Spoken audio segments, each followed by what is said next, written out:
Hello everyone, welcome to Neso academy.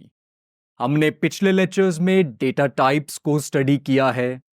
हमने सारे के सारे प्रिमिटिव डेटा टाइप स्टडी कर लिए हैं। वो हमारे फंडामेंटल डेटा टाइप्स थे जिन्हें हमें स्टडी किया है पिछले लेक्चर्स में।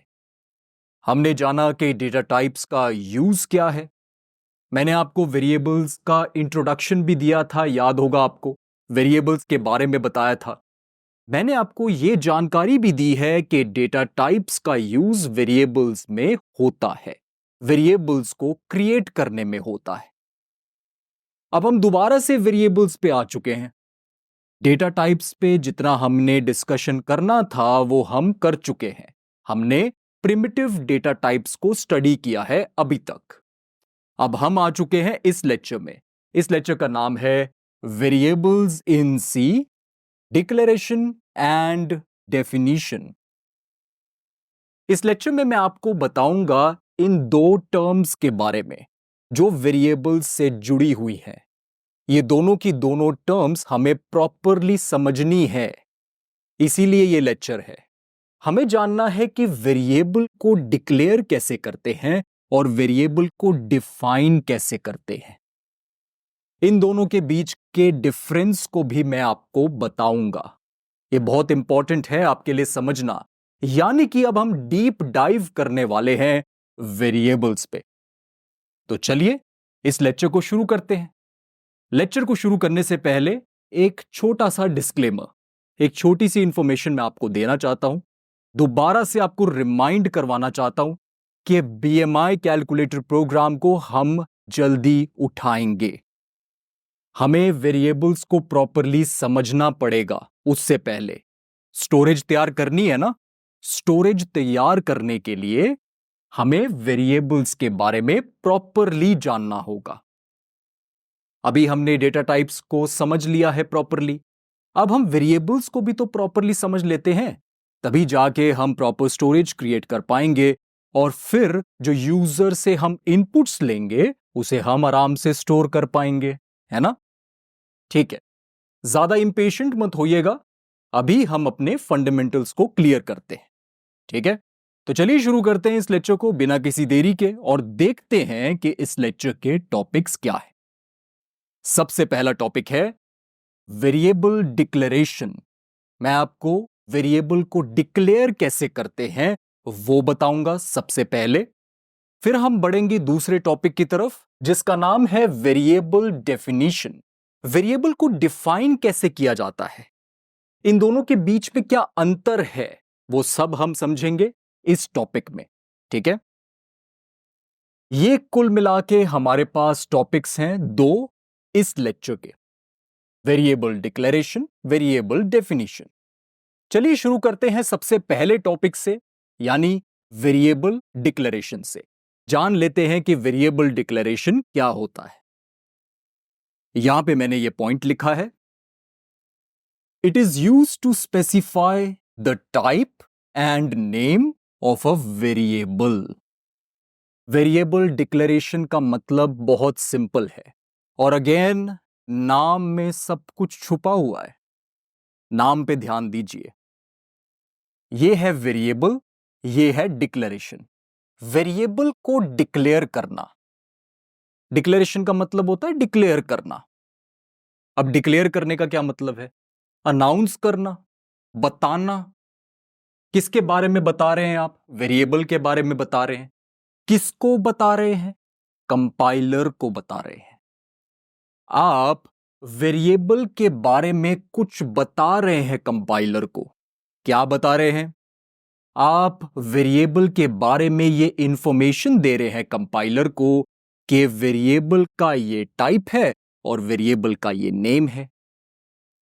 आप दो चीजें कंपाइलर को बताते हैं जब आप वेरिएबल को डिक्लेयर करते हैं। आप वेरिएबल का टाइप बताते हैं और वेरिएबल का नाम बताते हैं।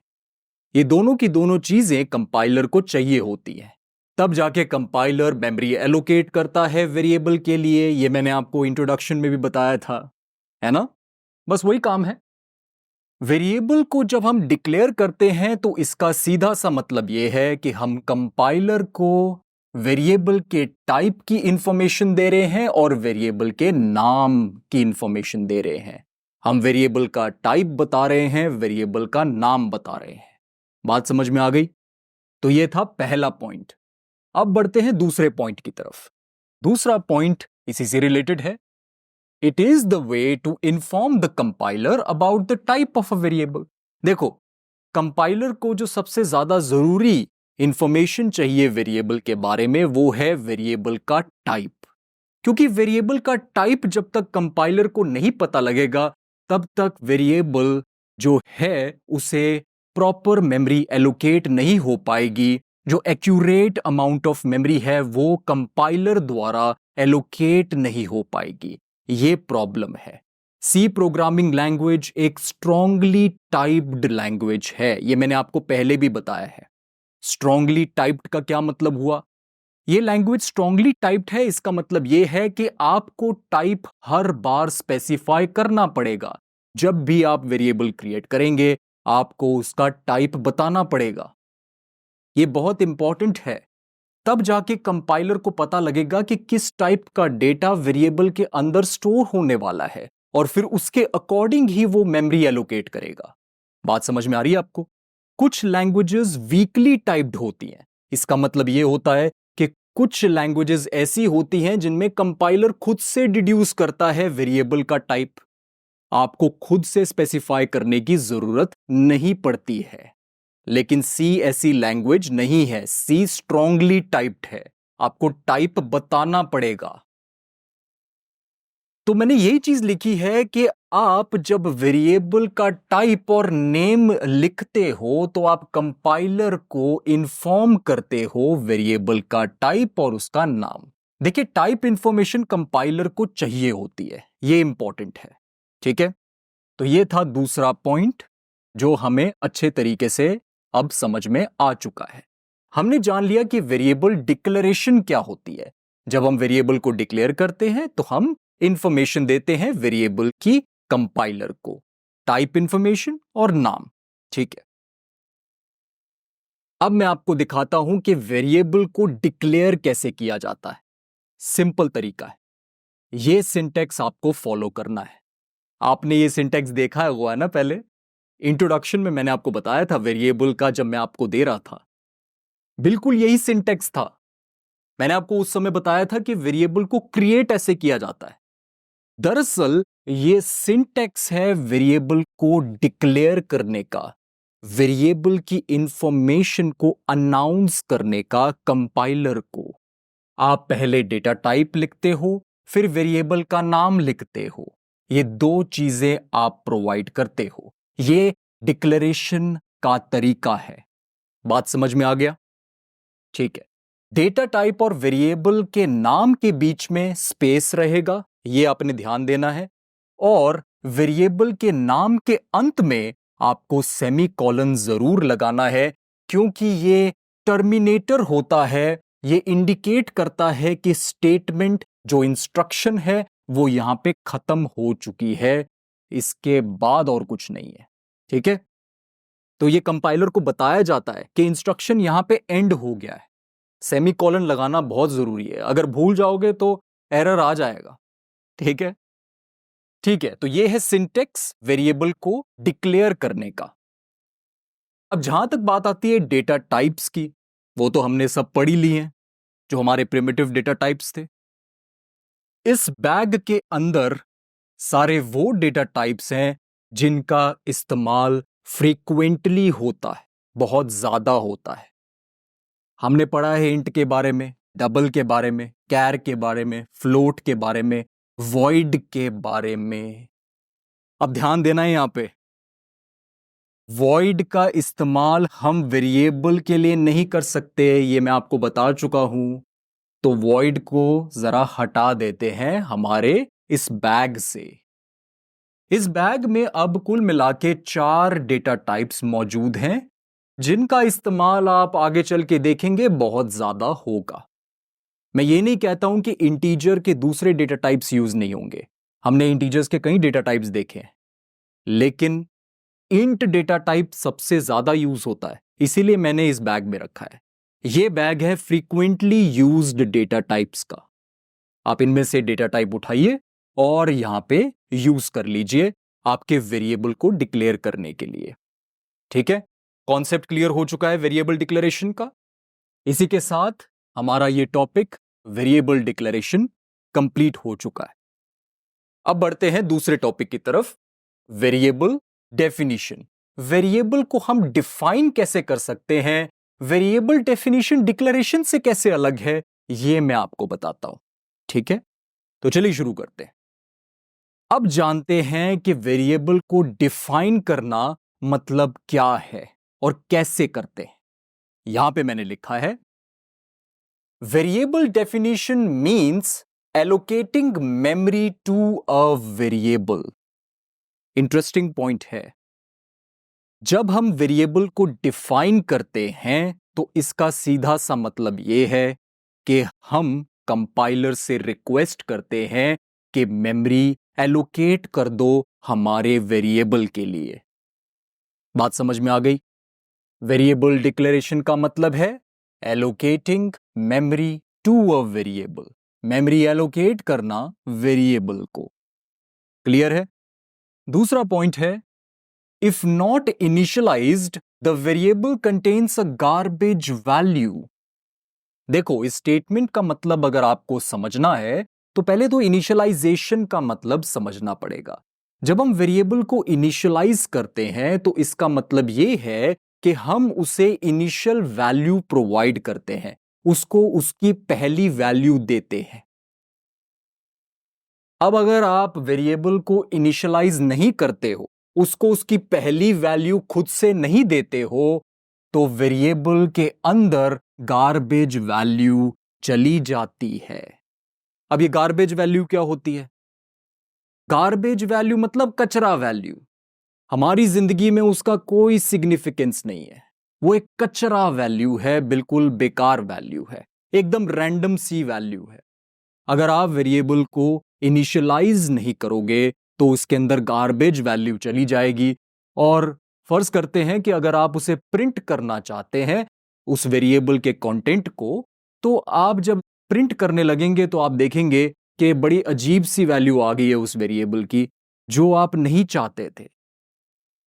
इसीलिए वेरिएबल को इनिशियलाइज करना जरूरी होता है। हम समझेंगे इनिशियलाइजेशन के बारे में, नेक्स्ट लेक्चर इनिशियलाइजेशन पे है, उस पे हमें कुछ बात करनी है, वो हम समझेंगे। लेकिन ये मैंने आपको बता दिया है कि वेरिएबल को अगर इनिशियलाइज नहीं किया गया तो उसके अंदर गार्बेज वैल्यू चली जाती है। ठीक है, और जो तीसरा पॉइंट है वो ये है, most modern C compilers declare and define variables in the single step. ज्यादातर जो मॉडर्न सी कंपाइलर्स हैं, आज के सी कंपाइलर्स हैं, वो डिक्लेयर और वेरिएबल को डिफाइन एक ही स्टेप में कर देते हैं। मैंने आपको डिक्लेरेशन के बारे में बताया है कि जब आप वेरिएबल को डिक्लेयर करते हैं तो एक्चुअल में आप उसकी प्रॉपर्टीज को अनाउंस करते हैं कंपाइलर को। आप बताते हैं कि वेरिएबल का टाइप क्या है, वेरिएबल का नाम क्या है, सिर्फ बताते हैं। उस टाइम पे मेमोरी एलोकेट नहीं करी जाती, वो सिर्फ डिक्लेरेशन है, कंपाइलर को इंफॉर्मेशन प्रोवाइड कर दी बस। लेकिन जब आप एक वेरिएबल को डिफाइन करते हैं तब मेमोरी एलोकेट होती है। अब बात यह है कि आपको दोनों के दोनों चीजों को, यानी कि वेरिएबल को डिक्लेयर करना, वेरिएबल को डिफाइन करना, अलग अलग तरीके से करने की जरूरत नहीं है, एक ही स्टेप में ये दोनों चीजें हो जाएंगी। आपको कुछ अलग से करने की जरूरत नहीं है वेरिएबल को डिफाइन करने के लिए। जो सिंटेक्स हमने वेरिएबल को डिक्लेयर करने के लिए यूज किया था, वही सिंटेक्स हम यूज करेंगे वेरिएबल को डिफाइन करने के लिए भी। बात समझ में आ गई? तो वेरिएबल का डिक्लेरेशन और डेफिनेशन एक ही बारी में हो जाता है, कुछ अलग से करने की जरूरत नहीं है। अब आप पूछेंगे कि फिर वेरिएबल को अगर मुझे डिक्लेयर ही करना हुआ बस, तो मैं कैसे करूंगा?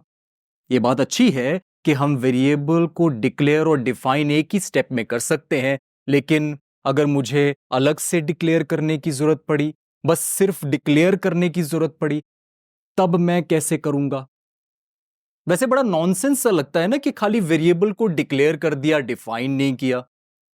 देखिए, बड़ी जाहिर सी बात है, अगर आप वेरिएबल अपने प्रोग्राम में यूज करना चाहते हैं तो आप उसे डिफाइन भी करना चाहते हैं। वेरिएबल को डिक्लेयर खाली करने का पर्पस समझ में नहीं आ रहा है ना?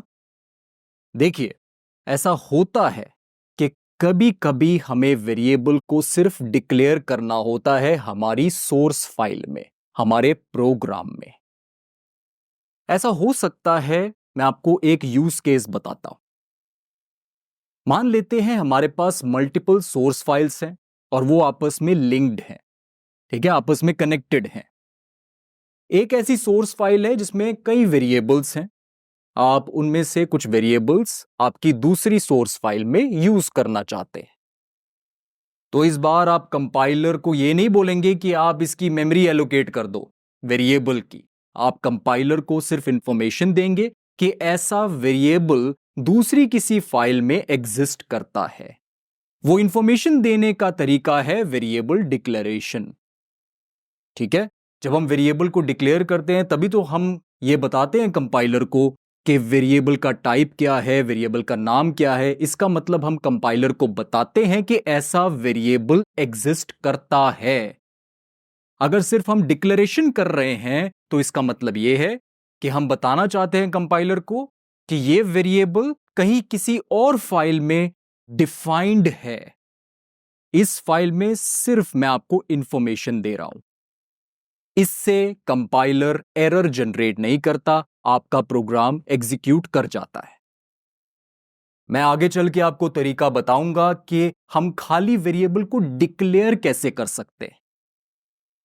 अभी के लिए सिर्फ इतनी इंफॉर्मेशन आपके लिए बहुत है। वेरिएबल को अलग से डिक्लेयर किया जा सकता है, लेकिन ज्यादातर आपको जरूरत इस बात की पड़ेगी कि वेरिएबल को डिक्लेयर और डिफाइन एक बारी में ही कर दिया जाए। और इसके लिए जो सिंटैक्स फॉलो करना है वो यही है। डेटा टाइप पहले लिख दो, फिर उसके बाद वेरिएबल का नाम लिख दो। सिंपल तरीका है। यह मैंने डिक्लेरेशन का सिंटैक्स भी बताया था आपको। यही डिक्लेरेशन का सिंटैक्स भी था, यही डेफिनेशन का सिंटैक्स भी है। इसी तरीके से वेरिएबल को डिफाइन भी किया जाता है। अब मैं आपको एक छोटा सा एग्जांपल देता हूं। यहां पे आपने डेटा टाइप स्पेसिफाई किया इंट, फिर उसके बाद आपने एक स्पेस दिया, फिर उसके बाद वेरिएबल का नाम लिखा जो था var, और अंत में लगाया सेमीकोलन। ये क्या है? ये एक वेरिएबल है इंटीजर टाइप का। ये आप बताना चाह रहे हो कंपाइलर को, यानी कि आप कंपाइलर को इंफॉर्मेशन दे रहे हो कि वेरिएबल का नाम है var और उसका जो टाइप है वो है इंट यानी इंटीजर। इस वेरिएबल के अंदर मैं इंटीजर स्टोर करना चाहता हूं, ये इंफॉर्मेशन आप कंपाइलर को दे रहे हो। अब कंपाइलर क्या करेगा? मेमोरी एलोकेट कर देगा इस वेरिएबल की जो इंटीजर के लिए एप्ट है। हमने जाना था ना कि इंट डेटा टाइप को 4 बाइट्स की मेमोरी चाहिए होती है, तो बस कंपाइलर 4 बाइट्स की मेमोरी इस वेरिएबल को एलोकेट कर देगा। कोई दिक्कत वाली बात नहीं है। समझ में आ गया? एक ही बारी में काम हो रहा है। यहां पे मैं डिक्लेरेशन भी कर रहा हूं और डेफिनेशन भी कर रहा हूं, दोनों चीजें कर रहा हूं, एक चीज नहीं कर रहा हूं। तो ये कॉन्सेप्ट है वेरिएबल डेफिनेशन का। जब हम वेरिएबल को डिफाइन करते हैं तो हम रिक्वेस्ट करते हैं कंपाइलर से कि भाई मेमोरी एलोकेट कर दो मेरे वेरिएबल को। तो यहां पे हम सिर्फ अनाउंसमेंट नहीं कर रहे हैं प्रॉपर्टीज की इस वेरिएबल की, हम ये भी मांग कर रहे हैं कंपाइलर से कि इस वेरिएबल को मेमोरी एलोकेट कर दी जाए। ठीक है, आई होप कॉन्सेप्ट क्लियर हो चुका है वेरिएबल डेफिनेशन का। तो इसी के साथ हमने हमारा ये टॉपिक भी कंप्लीट कर लिया है। हमने जान लिया कि वेरिएबल को डिक्लेयर कैसे करते हैं और वेरिएबल को डिफाइन कैसे करते हैं। इसी के साथ हमारा ये लेक्चर खत्म होता है। Thank you so much for watching this lecture. अब मैं मिलूंगा आपसे अगले लेक्चर में एक नए टॉपिक के साथ।